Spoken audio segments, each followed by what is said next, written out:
نحمده ونصلي ونسلم على رسوله الكريم أما بعد فأعوذ بالله من الشيطان الرجيم بسم الله الرحمن الرحيم. آیت نمبر 77 سے شروع کریں گے. وَلَقَدْ أَوْحَيْنَا إِلَى مُوسَىٰ أَنْ أَسْرِ بِعِبَادِي فَاضْرِبْ لَهُمْ طَرِيقًا فِي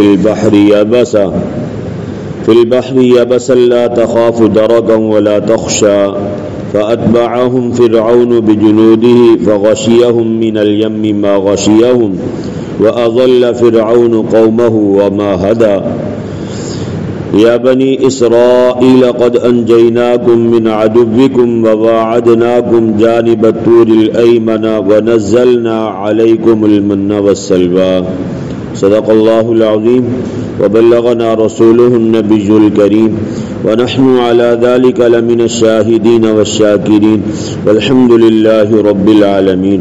اللهم صل على سيدنا محمد النبي الأمي وعلى آله وبارك وسلم. وَلَقَدْ أَوْحَيْنَا اور البتہ تحقیق ہم نے وحی بھیجی الی موسیٰ موسیٰ علیہ السلام کی طرف ان اسری کہ لے چلو رات کو بعبادی میرے بندوں کو فضرب لہم بس آپ چلائیں ان کو طریقاً راستے میں فی البحر یابسا سمندر کے اندر جو خشک ہوگا لا تخاف درکن آپ خوف نہ کریں دشمن کے پکڑنے کا ولا تخشا اور نہ خوف کریں غرق ہونے کا. فاتبعہم فرعون پس پیچھا کیا ان کا فرعون نے بجنودہ اپنے لشکر کے ساتھ فغشیہم من الیم پس چھا گئی ان پر دریا کی موج ما غشیہم جو چھا گئی ان پر. واضل فرعون قومہ اور بہکایا فرعون نے اپنی قوم کو وما ہدا اور ان کی رہنمائی نہ کی.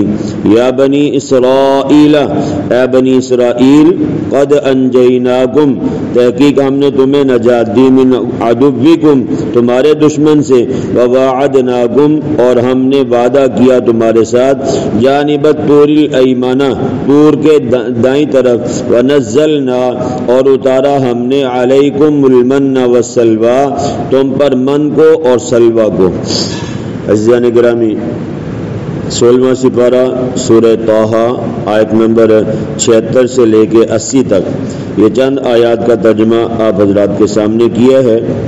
کل گزشتہ درس میں آپ حضرات کے سامنے یہ بات ذکر کی تھی کہ حضرت موسیٰ علیہ السلام نے جادوگروں کے سامنے جب آپ نے عصا اور لاٹھی کو پھینکا تو وہ دیکھتے ہی دیکھتے ان کے سارے سانپوں کو نگل گیا.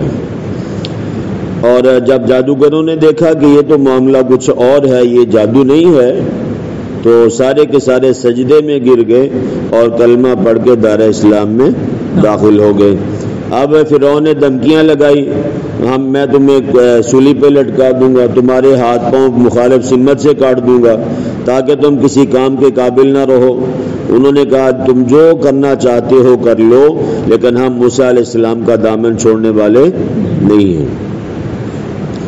تو اللہ تبارک و تعالیٰ نے یہاں تو معاملہ ختم ہو گیا وہ ناکام ہوا. اب وہ موسیٰ علیہ السلام کو تنگ کرنے لگا فرعون. اللہ نے حکم دیا کہ اے موسیٰ تم بھی اور تمہاری قوم کے جو بنی اسرائیل لوگ ہیں 12 قبیلوں میں آباد تھے فرمایا ان تمام کو لے کے رات کے وقت یہاں سے چلے جاؤ مصر کا علاقہ چھوڑ دو. ٹھیک ہے جی. اللہ تبارک و تعالیٰ نے حکم دیا موسیٰ علیہ السلام نے اپنی قوم والوں کو بتایا کہ تیاری کر لو رات کو ہم یہاں سے سارے کے سارے نکل جائیں گے. اب آپ اندازہ لگائیں اس میں ان کے بچے بھی ہوں گے عورتیں بھی بوڑھے بھی نوجوان بھی سارے کے سارے تھے. رات کو یہ موسیٰ علیہ السلام ان کو لے کے چلے. جب لے کے نکلے تو آگے بحر کلزم سمندر ہے. جب آگے سمندر ہے اور پیچھے فرعون کا لشکر بھی پیچھا کرتے ہوئے آ رہا ہے تو یہاں پہ اللہ تبارک و تعالیٰ نے وحی بھیجی کہ اے موسیٰ اپنی جو لاٹھی اور عصا ہے اس کو سمندر میں یا دریا میں مارو. جب سمندر پہ لاٹھی ماری گئی تو پانی رک گیا اور 12 راستے اللہ تبارک و تعالیٰ نے سمندر کے اندر بنا دیے. اللہ کی شان یہ ہے کہ درمیان میں دیواریں ہیں پانی کی جیسے یہ دیوار کھڑی ہے ایسے ہی 12 راستے ہیں اور 12 راستوں میں ہر راستے کے بعد ایک دیوار ہے پانی کی اور وہ نیچے سے لے کے اوپر تک جتنی سمندر کی تہہ تھی اس انداز سے آخر تک 12 راستے بنے ہوئے، اور 12 راستوں سے یہ سارے بنی اسرائیل پھر موسیٰ علیہ السلام کی معیت میں بحر کلزم کو پار کر کے کیا ہو گئے بھائی، نکل گئے۔ اب پیچھے فرعون کے لشکر کی ترتیب کچھ اس طرح تھی کہ آگے اس کا وزیر اعظم حامان تھا، پیچھے اس کے لشکر تھا، اس کی پوری فوج تھی، تقریباً مفسرین نے 12 لاکھ لکھی ہے، اور سب سے پیچھے لشکر کے آخری حصے میں فرعون خود موجود تھا، اس لیے کہ کوئی فوجی اگر پیچھے جانا چاہے تو اس کو پیچھے جانے سے کیا کیا جائے بھائی، روکا جا سکے۔ حالانکہ ہمارے ہاں جو افسر ہوتا ہے، جو یعنی فوج کا کمانڈر ہے، وہ کہاں ہوتا ہے بھائی، صف اول میں ہوتا ہے، صف آخر میں، صف اول میں ہوتا ہے۔ تو فرعون کے لشکر کی ترتیب کچھ اس طرح تھی۔ اب جب انہوں نے دیکھا کہ بنی اسرائیل اس راستے سے پار ہو چکے ہیں تو لہذا انہوں نے بھی اپنے لشکر کو ان کے پیچھے سمندر کے اندر ہی ڈال دیا۔ اب حامان آگے ہے، پیچھے فرعون کا لشکر ہے اور پیچھے فرعون خود ہے۔ جب آخری گھوڑا یا آخری سپاہی یا فرعون کا اپنا گھوڑا جب پانی کے اندر داخل ہو گیا، اب یہ پانی تو رکا ہوا تھا کس کے حکم سے بھائی، اللہ تعالیٰ کے حکم سے، اور وہ تو تھے ان لوگوں کے لیے جو مظلوم تھے، ان کی مدد کے لیے۔ اب جب ظالم فوج سمندر میں داخل ہو گئی تو اللہ تعالیٰ نے دوبارہ سے حکم دے دیا سمندر کو کہ اپنی روانی پہ آ جاؤ، اور حکم تو اللہ کا چلتا ہے ہر چیز پہ بھائی، میں اور آپ سمجھیں یا نہ سمجھیں، میرے اور آپ کے بھی ایک ایک انچ پہ کس کا حکم چلتا ہے بھائی، اللہ کا چلتا ہے۔ تو کیا ہوا، پانی مل گیا۔ جب پانی ملا تو یہ سارے کے سارے دیکھتے ہی دیکھ کے 12 لاکھ جو فوج تھی یہ دیکھتے ہی دیکھتے لقمہ اجل بن گئی۔ جب اللہ کی گرفت آتی ہے نا بھائی تو اللہ کو اسباب کی ضرورت نہیں ہوتی، اللہ کا آرڈر چلتا ہے، اللہ کا حکم چلتا ہے، اللہ کہتا ہے بس ہو جائے، وہ کام کیا ہو جاتا ہے بھائی، ہو جاتا ہے۔ اسی بات کو یہاں پہ بیان کیا گیا، وَلَقَدْ أَوْحَيْنَا، اور البتہ تحقیق ہم نے وحی بھیجی، اِلَى موسیٰ، موسیٰ علیہ السلام کی طرف، ان اسری بعبادی، کہ لے چلو میرے بندوں کو رات کو۔ اللہ تعالیٰ نے پہلے ہی فرمایا کہ جب تم سمندر کے پاس پہنچو، فَاضْرِبْ لَهُمْ طَرِيقًا فِي الْبَحْرِ يَبَسًا، بس آپ چلائیں ان کو راستے پر سمندر میں جو خشک ہوگا۔ یہ پہلے سے بتا دیا گیا۔ موسیٰ علیہ السلام نے لاٹھی جب بحر کلزم پہ ماری تو پانی کیا ہو گیا بھائی، رک گیا۔ سورہ شعراء آیت نمبر 23 میں ہے، فَكَانَ كُلُّ فِرْقٍ كَالطَّوْدِ الْعَظِيمِ، بس ہو گیا ہر ایک حصہ ایک بڑے پہاڑ کی طرح۔ یعنی پانی کا جو دیواریں بنی نا وہ کیسے تھی بھائی، جیسے بڑے بڑے کیا ہوتے ہیں، پہاڑ ہوتے ہیں۔ یہ اللہ کی شان ہے، ٹھیک ہے بھائی۔ لا تخافوا درکا، آپ نہ خوف کریں دشمن کے پکڑنے کا۔ یہ تو ڈر تو طبی طور پہ تھا ہی، موسیٰ علیہ السلام کا معاملہ تو اللہ کے ساتھ ہو رہا ہے، لیکن جو پیچھے امت ہے اس کو کیا پتا ہے کہ کیا معاملات ہیں، وہ تو سمندر کو دیکھ کے آگے ڈر رہی، پیچھے فرعون کا لشکر ہے دیکھ کے گھبرا رہے۔ اللہ کیا فرما رہے، لا تخافوا درکا، آپ خوف نہ کریں دشمن کے پکڑنے کا، ولا تخشا، اور نہ خوف کریں غرق ہونے کا، نہ اللہ تمہیں غرق ہونے دے گا اور نہ ہی اللہ تمہیں فرعون کے ہاتھوں میں دوبارہ جانے دے گا، ٹھیک ہے بھائی۔ یہ اللہ تعالیٰ کی طرف سے گارنٹی ہے۔ تو کیونکہ موسیٰ علیہ السلام اپنی مرضی سے نہیں نکلے تھے گاؤں سے، علاقے سے، کس کے کہنے پہ نکلے تھے بھائی، اللہ تعالیٰ کے کہنے سے نکلے تھے۔ تو اب یہ جب آگے آئے سمندر نے ان کو کیا کر دیا بھائی، راستہ دے دیا۔ حتیٰ اذا ادرکہ الغرق، جب فرعون اور اس کا لشکر بحر کلزم میں ڈوبنے لگا، اللہ تعالیٰ نے سورہ یونس آیت نمبر 90 میں اس منظر کو یوں بیان کیا ہے کہ جس وقت فرعون کو غرق ہونے نے پکڑ لیا، غرق ہونے لگا، اب ناک سے پانی اندر جانے لگا نا، قال آمنت، فرعون کہنے لگا میں ایمان لایا، انہ لا الہ، اس ذات باری تعالیٰ پہ، الا الذی آمنت بہ بنو اسرائیل، جس پہ بنو اسرائیل ایمان لائے تھے، وانا من المسلمین، اور میں ہوں تابع داروں میں سے، فرما برداروں میں سے۔ ترمذی شریف کی روایت میں آتا ہے حضرت جبرائیل امین نے نبی کریم صلی اللہ علیہ وسلم سے کہا، یا رسول اللہ، ایک عجیب منظر تھا۔ اب موقع پہ جبرائیل تو موجود تھے نا بھائی، اللہ کے نبی صلی اللہ علیہ وسلم تو موقع پہ موجود نہیں تھے، تو جبرائیل امین اس منظر کو بتا رہے نبی کریم صلی اللہ علیہ وسلم کو کہ جس وقت فرعون غرق ہو رہا تھا، ڈوب رہا تھا، اس وقت اس کی حالت کیا تھی۔ تو جبرائیل امین نے نبی کریم صلی اللہ علیہ وسلم کے سامنے یہ منظر بیان کیا کہ فرعون بڑی عاجزی کر رہا تھا، آہو زاری اور واویلا کر رہا تھا۔ فرمایا میں نے سمندر کی تہہ سے گارا اٹھا کے اس کے منہ میں ڈال دیا، کہ آج سے پہلے تو انا ربکم الاعلی کا دعویٰ کر رہا تھا کہ مجھ سے بڑا خدا کوئی نہیں معاذ اللہ، اور آپ جب اللہ کی لاٹھی برسی ہے تو آج تو نے کیا کرنا شروع کر دیا؟ کلمہ پڑھنا شروع کر دیا، اللہ کو اپنا رب مان لیا ہے۔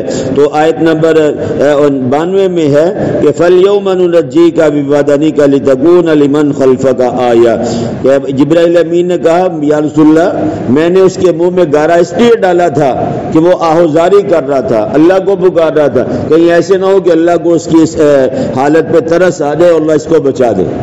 اس کے ظلموں کو دیکھ کے جبرائیل امین کو بھی فرعون پہ ترس نہیں آیا۔ بات سمجھ نہیں بھائی؟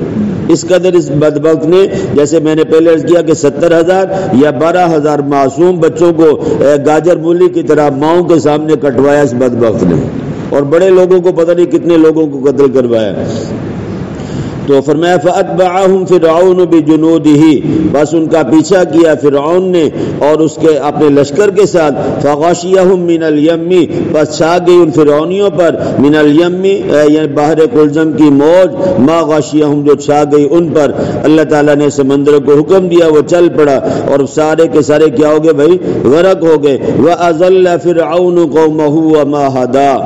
یہ آیت مبارکہ مجھے اور آپ کو جھنجھوڑتی ہے، یہ آیت مبارکہ مجھے اور آپ کو کیا کرتی ہے بھائی؟ جھنجھوڑتی ہے۔ تھوڑا سا اس کے معنی پہ غور کریں۔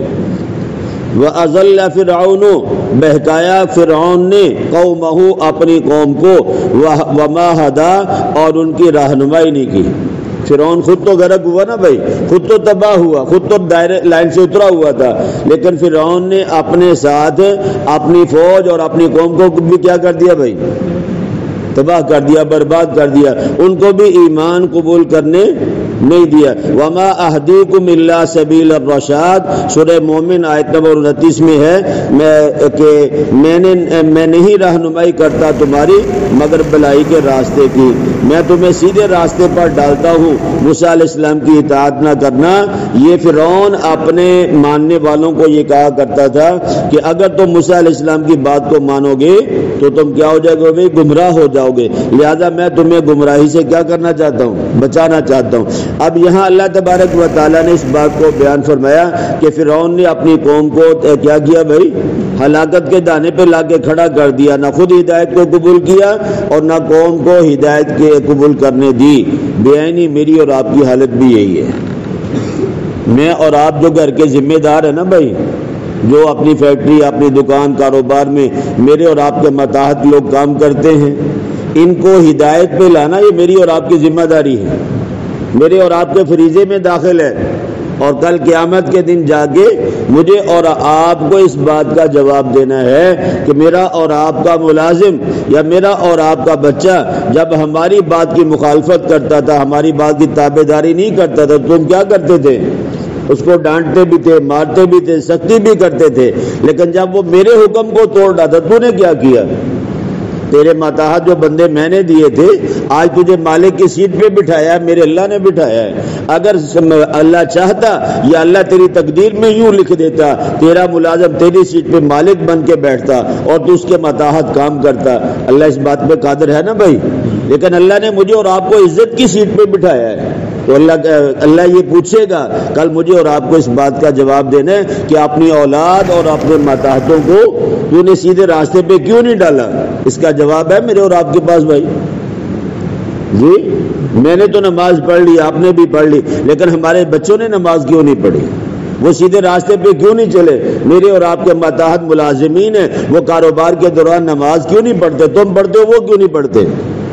ٹھیک ہے بھائی، اس کا جواب دینا پڑے گا۔ یہ آیت مبارکہ مجھے اور آپ کو جوڑ رہی ہے کہ جیسے اللہ نے فرعون کے بارے میں فرمایا وہ خود بھی اور اپنے ماننے والوں کو بھی گمراہ کر کے لے گیا، اسی طرح کہیں ایسے نہ ہو کہ کل تم خود بھی گمراہوں کی صف میں کھڑے ہو اور جو تمہارے سے ماتحت وہ لوگ بھی گمراہی کے دانے پہ آ کے کھڑے ہو جائیں۔ اس لیے میرے اور آپ کے اوپر ذمہ داری جیسے بچوں کی ہے، ہمیں پتہ ہے ہم کمائیں گے نہیں تو کیسے اپنے بچوں کو پالیں گے، بے عین ہی دوسری ذمہ داری آخرت کے اعتبار سے اپنی اولاد کی، اپنے ماتحتوں کی، یہ میرے اور آپ کے اوپر ہے۔ اگر ہم یہ پوری کر رہے تو الحمدللہ، نہیں کر رہے تو سوچنے کی اور فکر کرنے کی ضرورت ہے۔ بقیہ انشاءاللہ کل اللہ پاک مجھے اور آپ کو کہنے سننے سے زیادہ سمجھ کر عمل کرنے کی توفیق نصیب فرمائے۔